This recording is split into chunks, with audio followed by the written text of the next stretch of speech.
Só aqui, ó, antes do Nassif, galera, como a gente faz uns cortes depois e pro cortezinho ficar legal, ó.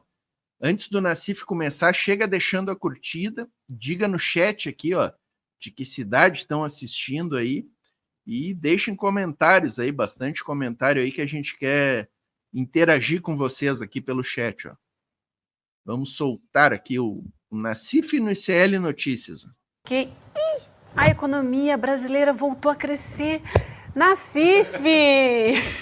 Bom dia para você. Ops! Fez um... foi ops! Dados divulgados pelo IBGE, né, gente? Após 2 trimestres de resultados próximos a zero, os dados são do IBGE, a economia brasileira voltou a crescer, minha gente. Deu ruim para o mercado? Ips, ops! Essa é boa, né? Ops! Aliás, boa discussão sobre as pautas identitárias e sobre as cotas aí, que são fundamentais aí. Mas você vê, o Campos Neto hoje, o pessoal do mercado vai dar um cacete nele, porque ele não foi suficientemente terrorista aí nesse período. Né? Esse crescimento foi puxado por quê? Pelo consumo das famílias, ou seja, pelo aumento do emprego e pelas políticas sociais. Daí, quando você vai para o mercado, fala, o Banco Central vai ter que parar de cair a taxa Selic, porque o emprego está aumentando muito.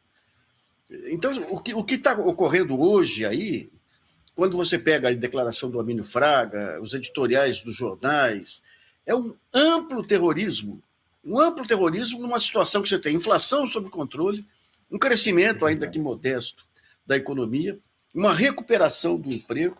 Agora, é um amplo terrorismo, porque para esse pessoal de mercado, a taxa Selic ela é fundamental, a taxa Selic alta é fundamental, não apenas para dar lucro para quem aplica em renda fixa, mas porque também ela serve de parâmetro para o cálculo do preço das empresas.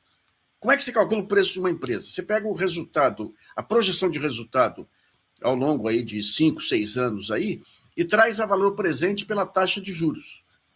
Selic, e a Selic é o piso.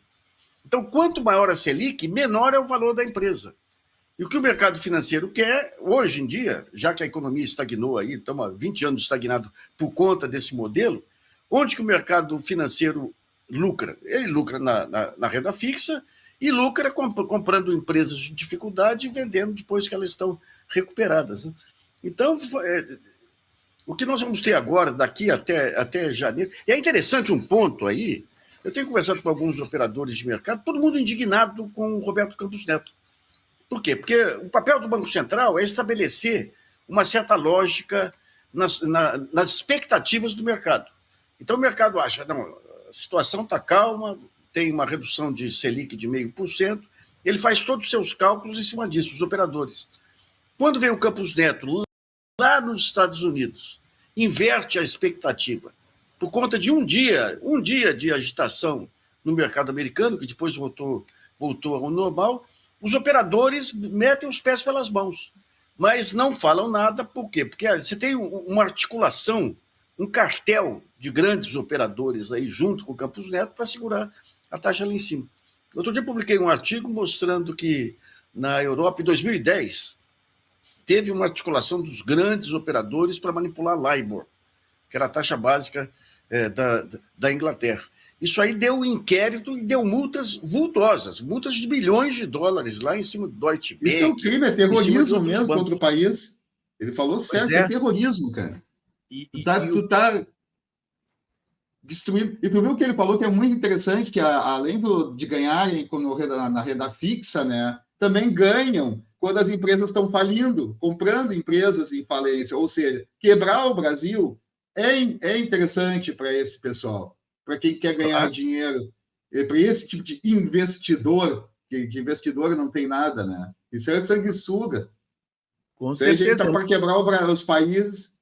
Eu não sei se tu viu o escândalo que o Eduardo Moreira denunciou aí nessa questão aí da taxa de juros, né? Do Copom e da... Isso é um crime, cara. O Banco Central tem o tal do boletim Focus, aquele, né? E os caras manipularam ali, cara. É evidente que eles manipularam porque eles chutaram a inflação futura que eles vinham dando sempre. Eles escutam ali, o Focus esse escuta ali 80 bancos, tá?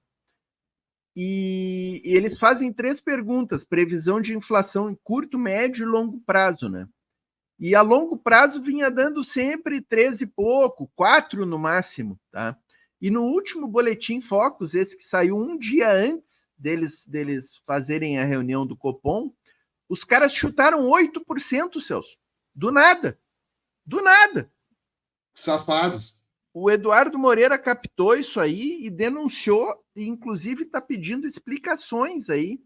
Isso é um baita crime, cara. Isso aí é para subir a taxa e eles vão ganhar dinheiro. E se alguém ganha, o dinheiro não surge do nada, cara. O dinheiro não brota no chão, tu não planta semente de dinheiro e ele começa a nascer. Se alguém está ganhando, alguém está perdendo. Quem está perdendo é o Brasil, é o povo. São os investimentos que o governo podia estar fazendo para o benefício da população. E esse negócio das taxas de juros, né, Celso? A gente falou num outro programa aqui, né? Eu tenho falado sempre isso aí, cara. Que cada 1% da taxa de juros para cima ou para baixo é uma diferença de 40 bilhões, cara.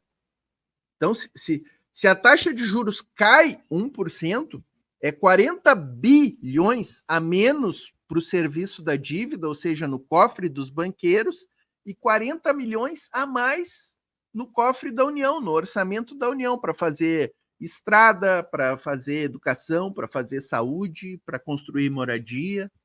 Então é disso que a gente está falando. E hoje a taxa de juros do Brasil, ela está pelo menos 7% acima da inflação. Como é que tu falou? 1% dá 40 bilhões, é isso? 40 bilhões, cara.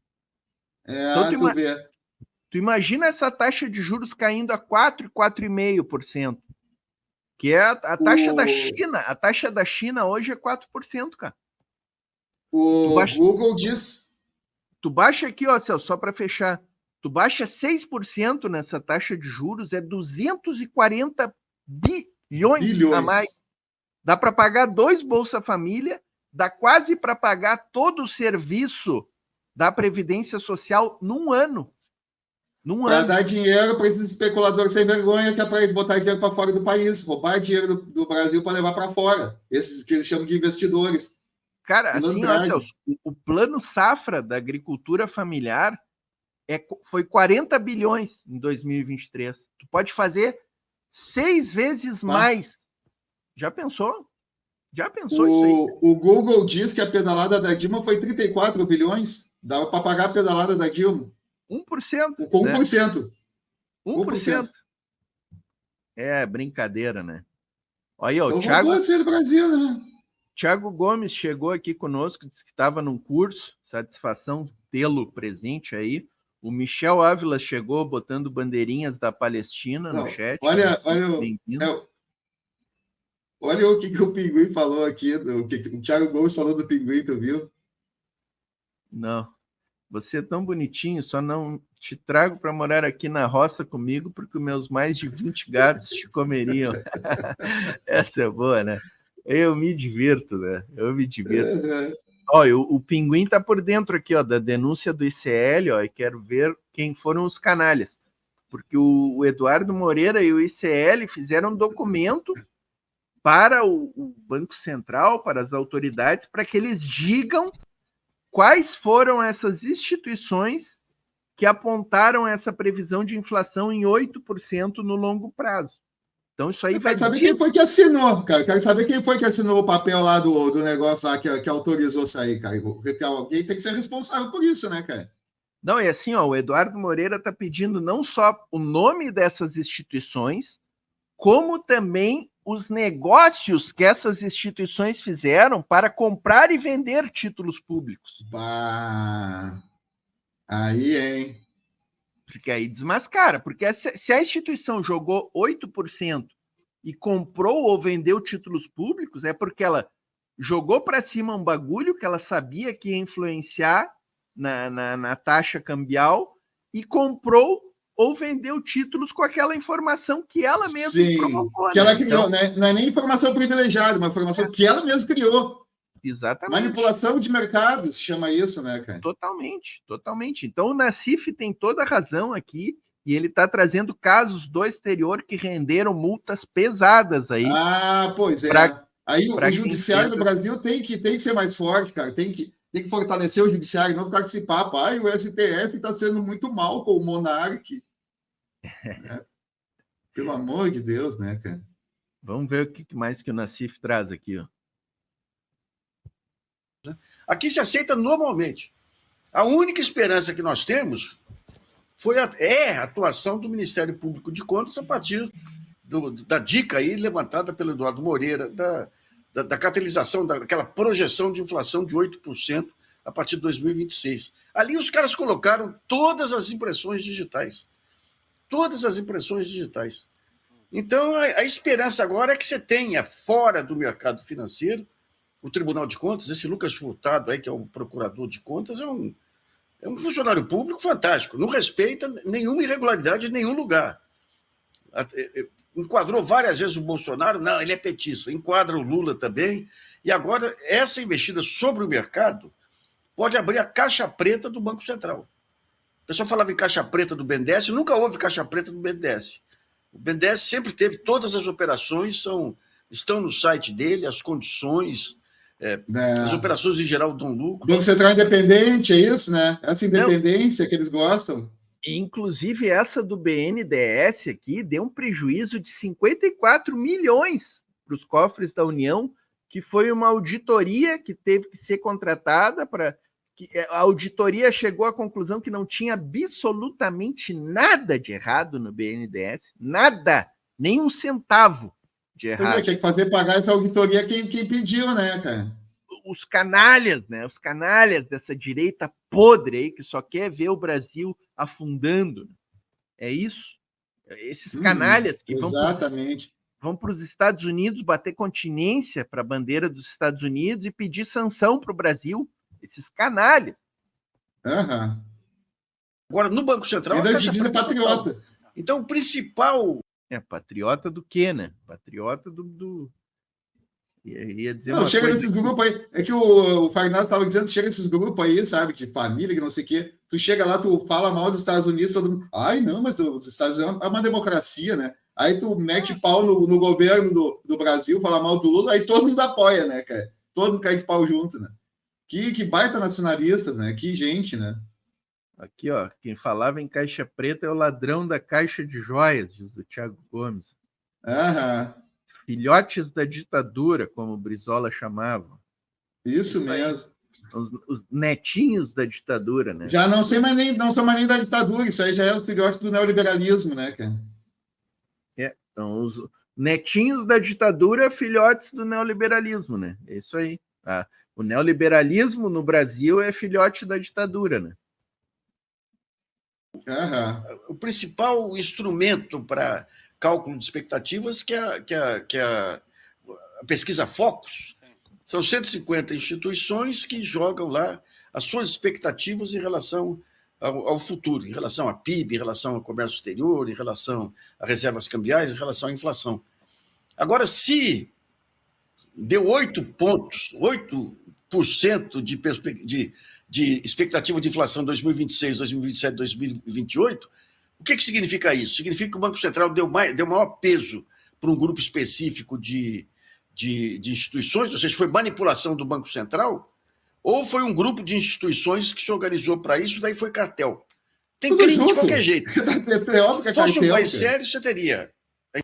Tem crime de tudo que é jeito aí nessa história. Isso é uma quadrilha, um cartel, tá todo mundo junto, essa independência do Banco Central aí, com esse Campos Neto aí. Que é isso, cara? Investigação. O interessante é que esse boletim Focus aí do Banco Central, ele só pede esse palpite aí das instituições financeiras, né? Por que o Diese não palpita também? Por que os sindicatos não palpitam, né? Isso seria um Banco Central com autonomia, né? Já que é para ter autonomia, vamos meter os sindicatos, vamos meter uma cadeira para o sindicato, uma cadeira para o, sei lá, para a associação. Acontece que quando se fala em economia no Brasil, só se pensa em defender os interesses dos investidores, dos especuladores. Não se pensa na economia da dona de casa, da economia, sabe, do trabalhador. Não é isso que importa, né? Tu quer um baita exemplo? É o agro, é o PIB, sabe? Não é a melhoria das condições do trabalhador, do povo. Vou até botar a tela cheia nós aqui, ó, deixar o Nassif, que depois ele vai concluir ali. Dentro disso aí que tu tá falando, Celso, o que tá dando uma baita polêmica hoje aí? O arroz que o Lula quer importar, né? E quer vender a 4 pila, o quilo do arroz, né? Eu ouvi um cara hoje de manhã no rádio, cara, um reaça desses da pior espécie, representante do agronegócio, dizendo que para que o Lula ia comprar arroz? Para que o Lula ia vender arroz a R$4? Que isso era um absurdo, vender arroz a R$4. É isso que tu tá falando, cara. Esses caras, eles estão se lixando pro povo, velho. Tu não viu que tinha dito que não tinha arroz? Os caras falaram aqui que o arroz tinha sido todo pego pela enchente. Aí, quando o Lula falou que ia importar, aí o arroz apareceu. Eles estavam com o arroz escondido para aumentar o preço. É isso. Isso aí também é outro crime, né, cara? Numa época de situação que a gente está vivendo, isso é um crime, cara. Cara, e assim, ó, olha a pergunta do cara: para que vender arroz a R$4? Para quê? Será que não é porque o povo precisa comer arroz? Eu acho que essa é a resposta, né, velho? E tu vê como é que funcionam, cara, as instituições no Estado, né? No Estado. Sempre a favor da burguesia, né? Esses caras entraram com uma medida judicial na Justiça Federal e o juiz federal deu a liminar hoje, Celso. Impressionante, cara. Para cancelar a compra de arroz pelo governo federal, dizendo que não tinha motivo, não tinha desabastecimento. Olha só como o judiciário é o braço... E com base no que o juiz chega a essa conclusão? O juiz é economista, ele está lá olhando, contando o arroz, tá? Como é que ele sabe disso? Com base numa petição que ele recebe? Tu que é do direito, tu recebe uma petição, tu sabe tudo, assim, o cara vira economista, é que nem repórter, né, cara? O juiz vira, acho que sabe de tudo, né, cara? Pode dar em... E é exatamente isso que tu falou, ele recebe uma petição, ele nem ouviu a AGU. Ele recebeu o processo e deu a liminar sem ouvir a AGU. Pois aí é que tá, cara. Como é que uma situação dessa, justamente, a liminar é para garantir o direito de alguém. Se fosse para dar uma liminar, seria justamente para comprar, que é para garantir o direito das pessoas ter o arroz barato. Aí teria sentido dar uma liminar. Para ver como esse judiciário, na boa, né? A gente trabalha no judiciário, a gente é do judiciário, mas é brincadeira, né, cara? Tem uma elite aí, sabe? Tem quase uma milícia. Pô, Maringá ali, a República de Maringá é uma milícia, né? Eu quero que chegue no Moro logo. Tiago Gomes, ó, com base nas vozes fascistas da cabeça dele, né? O juiz que deu a liminar, né? E assim, né? Pegando o bordão do João Carvalho, né? Jovens, não acreditem no poder judiciário, tá, jovens? A gente pode até comemorar uma decisão ou outra do Xandão, mas não transformem o Xandão num grande herói. Não acreditem que o poder judiciário vai resolver as agruras da classe trabalhadora. É justamente o que eles querem, né? A gente tem que construir as instituições, fazer que elas funcionem. A gente tem que reclamar e não se querer acabar com os poderes, acabar com o STF. Aí sim, né? Sabe o que a gente precisa de um judiciário... Imagina, acaba com o STF, o juiz de segundo grau decide lá a prisão do Lula e já era. Vai morrer na cadeia. Nós precisamos de juízes eleitos no Brasil. Eleitos. Sem essa de meritocracia na magistratura, de juiz carreirista. Por quem? Pelo povo. Pelo povo. Que nem tu elege presidente, governador, tu tem que eleger os juízes também. É isso. Mas com base no que se o cara for juiz ou simplesmente qualquer advogado? Formação em direito, requisito, tá? Tem que ser formado em direito, tudo bem. Ou pode até acabar com esse requisito, aí tu vai radicalizar mais o bagulho. Mas daí já tem. Pode ser também. Não sei, né? Mas aí tu vai comprar uma grande briga. Não, cara. Mas vai botar a política mais ainda para dentro do judiciário, cara. Não. Vai ficar mais político ainda. Não fica, Celso, não fica. Não tem como ficar mais político do que é hoje aí, com com esse judiciário tomado de reacionários, de fascistas e de gente da direita, né? É muito difícil. O problema é, sabe o que é, cara? É que o povo tem que se formar em direito e pegar e fazer concurso e virar juiz, porque esse pessoal dessa elite aí, que é todos almofadinha, cara, que se formaram, que são os juízes. A gente sabe que são os juízes, é tudo almofadinha, né, cara? Pouca gente realmente é do povo, que, sabe, vieram ali, é filho já de não sei quem, já, sabe? São pessoas que vivem a realidade deles é dentro do condomínio de luxo. A realidade deles não é na rua, não sabe o que é o centro da cidade, não sabe o que é pegar um ônibus em Porto Alegre. A minoria da minoria que sabe, né? Que conhece a realidade do povo, né? Vamos fechar aqui com o Fechar não, tem mais uns 5 minutos ainda. Vamos ver aqui, ó. Que eu acho que vai ter. Você teria uma baita multa em cima dos operadores e você teria um inquérito criminal em cima do Campos Neto. Perfeito. Ô Nassif, e aí a gente viu, como você muito bem colocou, ao longo das últimas semanas, a mídia hegemônica tentando dizer, primeiro tentando fazer o terrorismo, né, econômico, que você muito bem salientou aí, muitas vezes tem o Campos Neto como principal garoto de recados desse terrorismo, e quando isso não é possível, tentando dizer que o sucesso da macroeconomia sob o governo Lula não é do governo Lula. Isso começou lá com a reforma trabalhista do Temer, porque as pessoas pararam, os empregados pararam de processar os seus empregadores, enfim, tentando arrumar todos os tipos de subterfúgio. Você teve um economista na Globo News, inclusive, dizendo que aparentemente a reforma trabalhista deixou um legado muito importante. A gente não tem dados para consubstanciar isso, mas aparentemente é isso aí, né? E você colocou uma série de dados aqui, de fatores que pesam na tua avaliação para que, de fato, a economia esteja num bom momento sob o governo Lula. Como é que você avalia isso? Você acha que é uma pergunta legítima, não é uma pergunta retórica não, tá? Você acha que a reforma trabalhista teve algum impacto sobre o que está acontecendo agora? Você acha que isso é uma narrativa sendo estruturada pela mídia hegemônica para tentar descredibilizar o sucesso do governo nessa seara? Como é que você avalia isso, cara? Isso foi uma coisa que prejudica o trabalhador, vai ajudar o Brasil, certo? Opa, o microfone. Não, essa é a falácia completa da mídia, dizer que a reforma trabalhista contribuiu para... Eles ficam tentando achar, né, cara? Até separei um vídeo aqui da Juliana. É aquele papo de bolsonarista, cara, sabe? Uma senhora trabalha aqui para mim, ela chegou aqui em casa, puta da cara, né? Porque parou um casal de bolsonarista e começou a falar com ela, daqui a pouco tá dizendo, pô, que a enchente no Rio Grande do Sul é culpa do Lula, sabe? Então, isso não tem lógica, né, cara? Não, tem uma teoria nos grupos de WhatsApp deles aí que o Lula liga e desliga uma torneirinha para chover aqui no Rio Grande do Sul, né?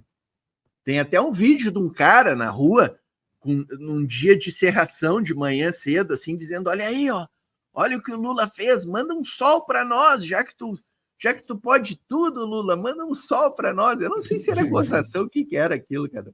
O cara até acha que é gozação, porque é tão absurdo o negócio, cara, mas sei lá, né? Mas separei aqui, ó, um vídeo da Juliane Furno, economista aqui da URGS, grande Juliane Furno, comentando essa questão aí da reforma trabalhista. Depois eu vou trazer ela aqui para aprofundar. Ó. A trabalhista foi lá atrás. Eles criaram lá uma carteira verde e amarela, que é uma carteira de emprego que, na verdade, não dá direito nenhum. Não dá direito nenhum. Fantástico. E foi uma manipulação que houve lá atrás, porque quando você tem o CAGED é o que mede o... Cara, os caras conseguiram fazer isso, Celso. Eles conseguiram fazer uma carteira de trabalho que tu não tinha direito nenhum. Só isso, cara, os caras fizeram. É impressionante. Mas carteirinha. Tu ganha uma carteira de trouxa, né?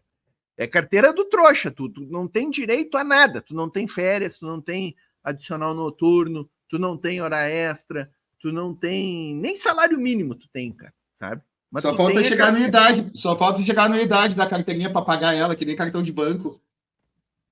O cara tinha que ganhar essa carteirinha e o nariz de palhaço junto, né? É isso, né? Emprego formal e tudo aí, deu uma explosão de de emprego no período do Bolsonaro, mas não era emprego, era carteira verde e amarela. Quando você pega agora o IBGE, que é a pesquisa mais séria do PNAD e tudo, aí você vê que tem um aumento do emprego formal. E o que está ocorrendo aí, quando a gente... Vamos pegar uma área aí que o pessoal usa muito aí para não dar um emprego formal. Essa área de consultorias, a área de informática, tem muita empresa média, pequena, que o cara não tem vínculo trabalhista, nenhum. O que está ocorrendo agora é que as grandes empresas elas estão deixando de terceirizar e estão começando a contratar com carteira de trabalho, vale-refeição, plano de saúde e INSS. Por quê? Porque percebe que você não consegue definir um corpo de trabalho permanente e em aprimoramento se não tiver relações de lealdade entre as duas pontas. Agora, essa questão de pegar um dado de 2020 e tantos aí para dizer que impactou agora, por que não impactou antes? Porque o que está acontecendo é uma... Veja bem, não é... Hã? É 2017, não é? A reforma trabalhista sob o Temer, acho que é 2017, né? Pois é, faz tempo, né? O Temer lá atrás. 2017, Nada vai fazer efeito agora. Você teve uma relativa estabilização da economia. Não estamos em crescimento. Sim, 7 anos depois ela vai gerar crescimento de PIB. É um negócio surreal. Não tem a menor lógica. É uma economia, é um crescimento tímido que não é suficiente para garantir uma vitória em eleição presidencial, mas você estabilizou minimamente, parou com as loucuras aí. O Haddad começou um trabalho de formiguinha aí para tentar tapar buracos e tudo, e foi o que bastou para criar um mínimo de expectativa, o pessoal voltar a contratar. E teve muito aí, o setor que mais cresceu foi o setor de serviços, que está ligado à renda. Você pega o México aí, o México, o Obrador montou uma política social lá, tirou milhões da miséria lá. A economia do México melhorou. O Lula, quando você teve aqui o crescimento da economia lá atrás, tudo bem, você teve um boom de commodities lá, mas foi fundamentalmente em cima de Bolsa Família e de crédito, expansão de crédito. O crédito, porque baixou a taxa de juros. Então, digamos, essa luta do Campos Neto aí é central. E por que é importante uma Selic alta para esse pessoal? Porque você mantém a economia, hoje com a financiarização, o que o pessoal quer é acumular. Então, tudo é a mesma coisa. Se eu quero investir numa empresa, eu quero ver qual que é a rentabilidade que ela me dá, em termos de taxa mensal. Daí eu comparo com a Selic em termos de taxa mensal. Se a Selic está alta, a empresa tem que me dar uma rentabilidade alta. Então, para dar uma rentabilidade alta, o preço de venda dela, para mim comprar ela, comprar ações, tem que ser baixo. Então, toda essa estrutura é para ferrar a atividade produtiva. As empresas que geram emprego. Mas você tem uma cegueira. E não só a produtiva, como também, quando ele estava falando, por exemplo, quando compra uma geladeira a prazo, ali em cima já está embutida essa taxa de juros. Essa taxa de juros vai sair diretamente da mão do trabalhador que está comprando a geladeira e vai diretamente para a mão de quem está emprestando esse dinheiro. Para o especulador, para os bancos. E calculando esses juros a mais do que deveria calcular, como está sendo provado agora, simplesmente eles estão roubando do trabalhador esse dinheiro para entregar para o capital estrangeiro, para os bancos, ou sabe-se lá para quem. Cara, perfeito isso aí que tu falou, e eu nem vou aprofundar isso aí, porque tem um vídeo que nós vamos trazer na sequência, que é com o professor Ladislau Dalbor, que ele vai falar sobre isso que tu comentou aqui, e vai trazer um exemplo que é acachapante, cara. Fiquem aí, que é sensacional. Eu assisti ontem, baixei na hora para a gente repercutir. Eu tô só pelo Moro aqui, cara. Acha um vídeo do Moro aí pra gente repercutir aí, não tem nenhum. Tu não vai botar o do Moro falando que ele virou réu? Achei que tu tinha. Não tenho nenhum aqui, procurei aqui por alto e não achei nada. Se alguém tiver aí, bota um link para nós aí. Separei outro vídeo aqui, cara, que eu assisti ontem e eu já tinha assistido antes. Eu acho que o João Carvalho, acho que republicou esse vídeo, cara, que é um vídeo do Paulo Galo, cara, que é assim, ó, é sensacional, sensacional. Vocês vão gostar aí. Não tem reação dessas. Você pega muita empresa grande aí que... Vamos pegar a Globo aí. A Globo, ela vive do caixa, um caixa fornido. Que eu ia falar da Globo. É remunerado pela taxa Selic. Olha a atividade operacional está em dificuldade. Ouçam isso então, aí. É uma loucura um negócio desse, porque você gradativamente você vai matando a atividade produtiva, e esse pessoal, onde que eu tenho lucro? Eu tenho lucro pegando emprestado do governo e aplicando em taxa Selic. Ou eu tenho lucro securitizando, como se diz aí, securitiza tudo aí. Aluguel, securitiza o aluguel. Faturamento futuro de empresa, securitiza. Então, tudo vira títulos que são comparáveis entre si. E se a economia melhora um pouco, melhora o emprego melhorando. Poxa, então isso aí tem que aumentar a taxa de juros, porque se o emprego melhora, vem a inflação. Isso é uma loucura que vem já mundial, que está sendo questionada em outros países. É sempre aquele ferrar o trabalhador, vai mudar. É sempre para tentar passar o dinheiro. Quando você pega o crescimento da Índia e da China, por que esse crescimento? Porque não seguiram essa receita. Então, certo. O Ocidente, em algum momento, vai mudar. Depois que todos os países mudarem, daí o Brasil muda. Porque o Brasil é sempre uma elite complicada. Viu? Como é que é a manchete aquela, Celso?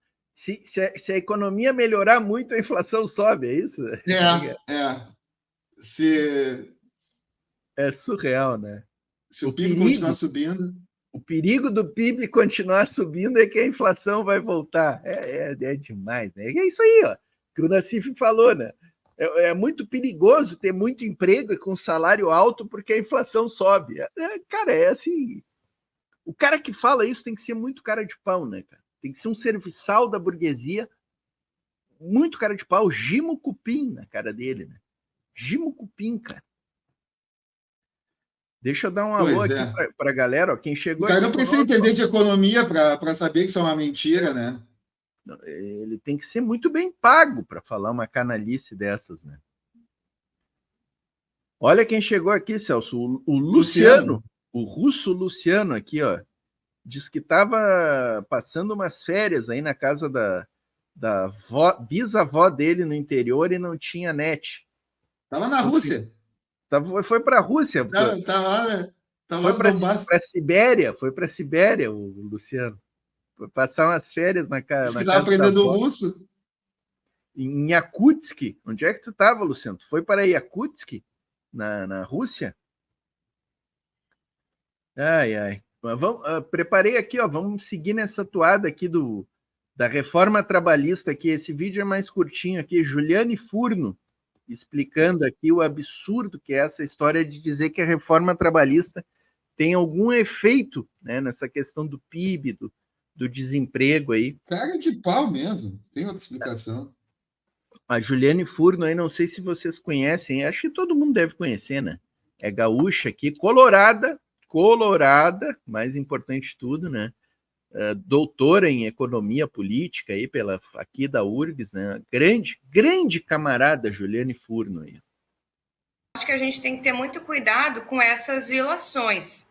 Quer dizer, a gente pode dizer o que a gente quiser, né? Eu acho que o emprego está sendo retomado porque agora os vínculos mais precários, eles estimulam, né, o livre encontro, né, levando aqui, né, trazendo aqui a filosofia da filosofia do liberalismo político clássico, né, o livre encontro entre a oferta de força de trabalho e a demanda por força de trabalho. Se você não estimula uma legislação trabalhista mínima, um salário mínimo, você faz com que esse livre encontro se encontre eventualmente num patamar salarial mais baixo, mas ele se encontra. Quando você estipula regras mínimas, pode ser que tenha gente querendo trabalhar, gente querendo empregar, mas nas condições da legislação, eles não podem se encontrar porque há uma inflexibilidade do mercado de trabalho.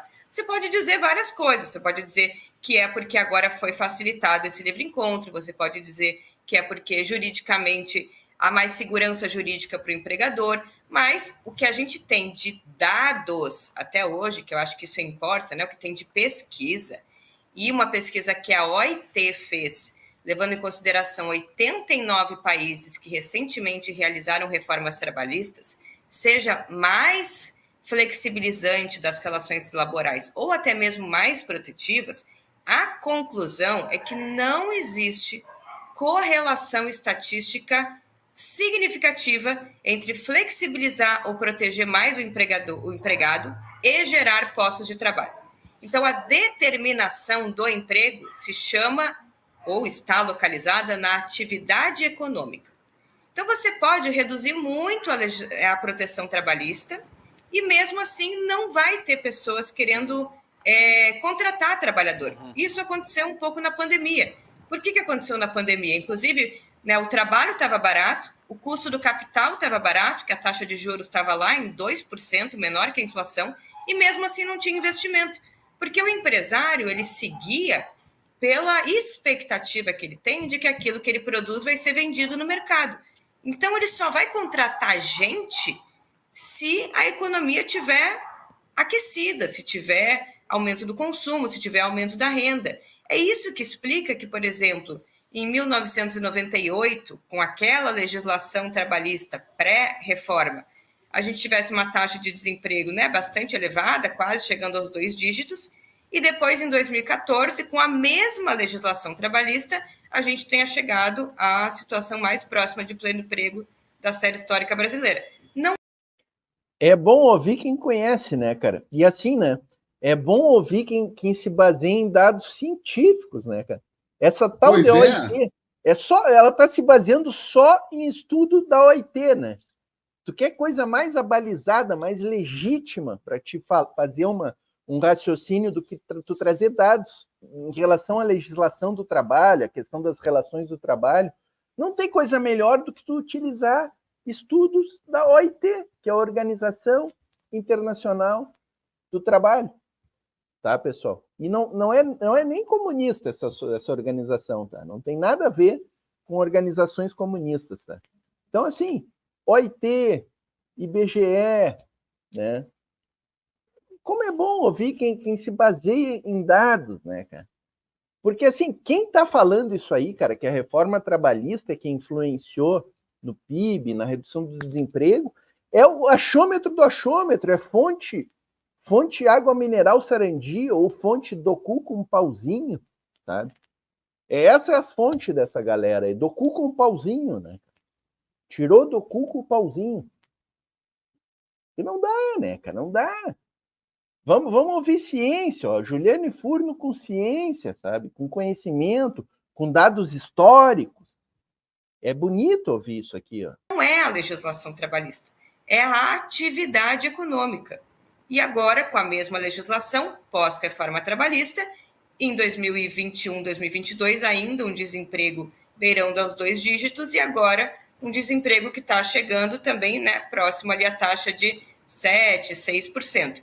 É porque se a economia cresce, e cresce principalmente como cresceu agora, localizado em serviços, no comércio, quer dizer, é um crescimento mais descentralizado, né, que tende a absorver setores da base da pirâmide social, a gerar mais empregos, e isso aumenta a massa salarial. A massa salarial é basicamente revertida em consumo, né, em demanda, em consumo, e isso estimula que novos investimentos sejam feitos. Para isso, novas pessoas precisam ser empregadas para garantir, né, que aquela oferta seja suficientemente adequada para aquela demanda. Então, precisa ter crescimento econômico. É isso que vai garantir se tem mais ou menos oferta de força de trabalho. Não é a reforma trabalhista. Pelo contrário, eu diria, a reforma trabalhista, ela tende, na medida em que precariza vínculos de trabalho, a aumentar a insegurança com relação à renda e a contrair o consumo. Ou seja, mesmo gerando postos de trabalho, não gerar condições de que essa geração de postos de trabalho vá gerar novos postos em função de que essa pessoa empregada não vai ter segurança com relação a, principalmente para a indústria de transformação, que são compras a longo prazo, né, a prestações, fazer compras porque ela tem insegurança se ela é um trabalhador intermitente, se ela trabalha sob demanda, ela tem insegurança se ela vai conseguir honrar essas parcelas. Pode ser, então, que ela bloqueie uma dinâmica mais autossustentada de geração de emprego do que um mercado de trabalho mais formalizado. Isso é tão evidente, né, Celso? Quanto mais precarizado for o trabalhador, quanto mais a renda dele for diminuir, o consumo vai diminuir, é evidente. Ele não vai abrir crediário, ele não vai comprar produtos. Isso é evidente, né? É isso que eu falo. É o contrário do que esses espertalhões aí, esses canalhas, essa turma do Gimo, cara de pau, né, gimo na cara dessa galera, é o contrário do que eles estão falando. Contrário. Nunca que uma reforma trabalhista que precarizou as relações do trabalho geraria crescimento de PIB e geraria redução da taxa de desemprego. Isso é óbvio. Tu não precisa nem pegar os estudos da OIT, cara. É só tu ter 2 neurônios no cérebro. Só isso aí. Mas, né, os serviçais da burguesia, eles precisam apresentar, né, resultados para os seus patrões, né? Então é isso aí. E aí a assessoria de imprensa do Pentágono fica ouvindo esses caras aí, Maílson da Nóbrega, Rubens Recupero, né? Grandes expoentes aí que só afundaram o Brasil, né? Maílson da Nóbrega e Rubens Recupero eram ministros da Fazenda no tempo do Sarney, do Plano Cruzado, aquelas porcaria lá que só afundaram mais ainda a classe trabalhadora. Sabe? Gente que matou trabalhadores, cara. Que matou trabalhadores. Zélia Cardoso, Maílson da Nóbrega, Rubens Recupero, são uns caras assim que mataram gente, cara. Mataram gente. E são baluartes aí da assessoria de imprensa do Pentágono à mídia golpista, né? É incrível. Tereza Vilela chegando conosco aqui, ó. Olha aí. Troquei várias mensagens aí com a Tereza Vilela sobre a eleição da Cláudia Sheinbaum, lá no nossa companheira Cláudia, lá do México, né? E a Tereza tá afiada aí nesse tema aí, ó. Ela, inclusive, assistiu os debates da eleição lá do México, tá sabendo bastante de México aí. Até provoquei a Tereza para ela retornar para os debates aí, né? Que a Tereza, para quem não sabe, participava aí há muito tempo, há uns 2 anos atrás, a gente fazia um programa semanal, o Opinião em Movimento, né? Que a Tereza participava conosco. E aí, compromissos pessoais aí da galera que fazia o programa acabaram. O pessoal meio que se desvirtuou, mas a gente ainda tem o grupo de WhatsApp do Opinião em Movimento. Então, até falei para a Tereza, vamos voltar a fazer o programa aí, que está um momento legal, né? O canal cresceu bastante. Aqui, ó, o Pesadelo Periférico falou que é o pessoal formado na Unicu que faz essas análises. Certamente.